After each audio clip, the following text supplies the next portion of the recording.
Hi everyone, this is my first long video on this channel. I'm passionate about gardening, especially flowers, but I also do love to grow some vegetables. In this first video, I'm gonna show you how I sow my tomato seeds in a very easy way, and I'm sure you'll be able to do it too at home. If you enjoyed this format, please let me know in the comments, and if you love vegetable and especially flower gardening, don't forget to subscribe.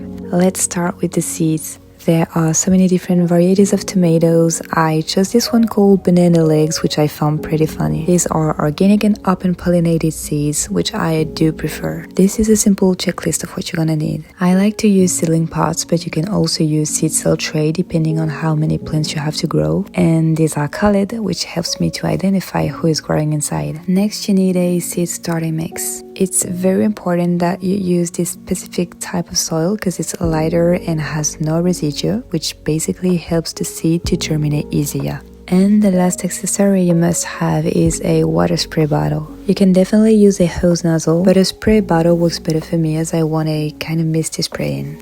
So let's begin. The first step is to fill the pots with the soil mix. We can get almost to the top of it, and when the pots are full, we're gonna press the soil down. Here I'm using another pot because it's exactly the same shape, but you can use whatever you find that makes the job. Now we're gonna prepare the bed for our seeds. You want it to be soaked, so be generous. And now it is time to see what the seeds look like. And yes, I'm pretty much struggling, but anyway, be careful because they are not the tiniest, but still small ones. So we're gonna put a few of it in every pot. And here I'm doing 2 seeds a container, but to be fair, 3 would be the best option. Sometimes a few seeds won't sprout or a shoot won't look very healthy. This is why we have to put many seeds into one container to multiplicate our chances. Before covering with soil, I like to gently press the seeds down. There is this tool that I really like to use. It's a garden sieve. I'd say that it's optional, but to me it makes the germination easier. I take a handful of soil and I spread it. We just want to cover it up with a very thin layer. Now we're giving you a drink, and it has to be drenched. You don't want to see any dry area, and you'll have to keep it drenched every day.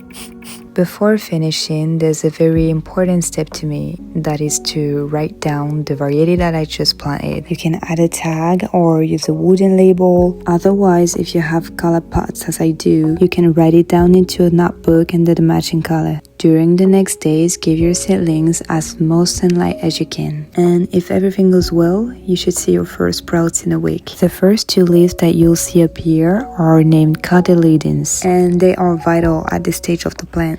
My best advice about tomatoes growing would be not sowing it too early. I have the chance to live in a pretty warm region, but if you do live in a cold area, I recommend you to start in April. If you have any question or anything to say that could help me to do better, I would be pleased to read it in the comment section. Do not forget to subscribe and to support this video with a like. I hope this gets you started with your tomato seedlings, and I'd be delighted to share more gardening tips with you.